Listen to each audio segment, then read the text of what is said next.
மக்களை ஏமாற்றினார்களோ, விவசாயிகளை ஏமாற்றினார்களோ, அதே அடிப்படையில் அவர் சொல்லுவார் தவறான தகவல். சபாநாயகர் இந்த தகுதி நீக்க நடவடிக்கை பத்தி ஏதாவது பேசினார்? விசாரணை நடந்துட்டு இருக்கு. எங்களுடைய பொதுச் செயலாளர் தெளிவாக சொல்லியிருக்கிறார். வேளாண்மை துறையின் சார்பில் இன்றைய தினம் பேரவையிலே சமர்ப்பிக்கப்பட்ட நிதிநிலை அறிக்கையானது தமிழகத்தினுடைய விவசாய பெருமக்களை ஏமாற்றுகின்ற ஒரு நிதிநிலை அறிக்கை என்று எங்களுடைய பொதுச் செயலாளர் அவர்கள் தெளிவாக சொல்லியிருக்கிறார்.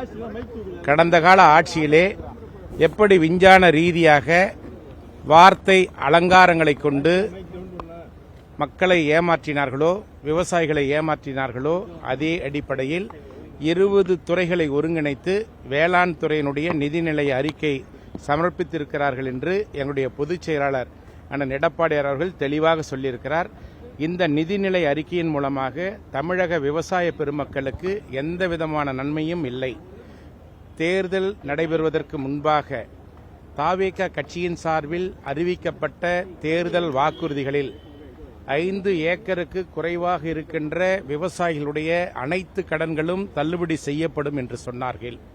5 ஏக்கருக்கு மேலாக நிலம் வைத்திருப்பவர்கள் வாங்கிய கடனில் 50% கடன்கள் தள்ளுபடி செய்யப்படும் என்று சொன்னார்கள். சொன்னபடி எந்தவிதமான வாக்குறுதியும் அவர்கள் நிறைவேற்றவில்லை. அதேபோல் நெல்லிற்கு குவிண்டால் ஒன்றிற்கு 3500 ரூபாய் தருவேன் என்று சொன்னார்கள். அதையும் இந்த நிதிநிலை அறிக்கையிலே அவர்கள் அறிவிக்கவில்லை. கரும்பு டன் ஒன்றிற்கு 4500 ரூபாய் வழங்குவோம் என்று சொல்லியிருக்கிறார்கள். அதுவும் இந்த நிதிநிலை அறிக்கையின் மூலமாக அறிவிக்கப்படவில்லை. எனவே இது விவசாயிகளை ஏமாற்றுகின்ற ஒரு ஏமாற்று பட்ஜெட் என்பதை தெரிவித்துக் கொள்கிறேன். விவசாயிகளுக்கு ஏமாற்றம் இருக்கக்கூடிய ஒரு பட்ஜெட் நீங்க சொல்றீங்க. ஆனா இதே பட்ஜெட்டை முதலமைச்சர் வரவேற்று சிறப்பான பட்ஜெட்னு அறிக்கை அவர் சொல்லுவார் தவறான தகவல். மக்கள், விவசாயிகள் தமிழகத்திலே பல்வேறு இடங்களிலே விவசாய கடன்களை தள்ளுபடி செய்யப்பட வேண்டும் என்று பல்வேறு இடங்களிலே போராட்டங்கள், ஆர்ப்பாட்டங்கள் தொடர்ந்து நடைபெற்றுக் கொண்டிருக்கிறது என்பதை இந்த அரசினுடைய கவனத்திற்கு கொண்டு வருகிறேன். அனைத்திந்திய அண்ணா திராவிட முன்னேற்றக் கழகத்துடைய பொதுச் செயலாளர் அவர்கள் அண்ணன் எடப்பாடியார் அவர்கள் இந்த கடனை இந்த அரசு தேர்தல் வாக்குறுதியிலே அறிவித்தபடி தள்ளுபடி செய்யப்படவில்லை என்றால் தமிழகம் முழுவதும் அனைத்திந்திய அண்ணா திராவிட முன்னேற்றக் கழகத்தின் சார்பில் ஆர்ப்பாட்டம் விவசாயிகளுக்காக நடத்தப்படும் என்று அறிவித்திருக்கிறார்.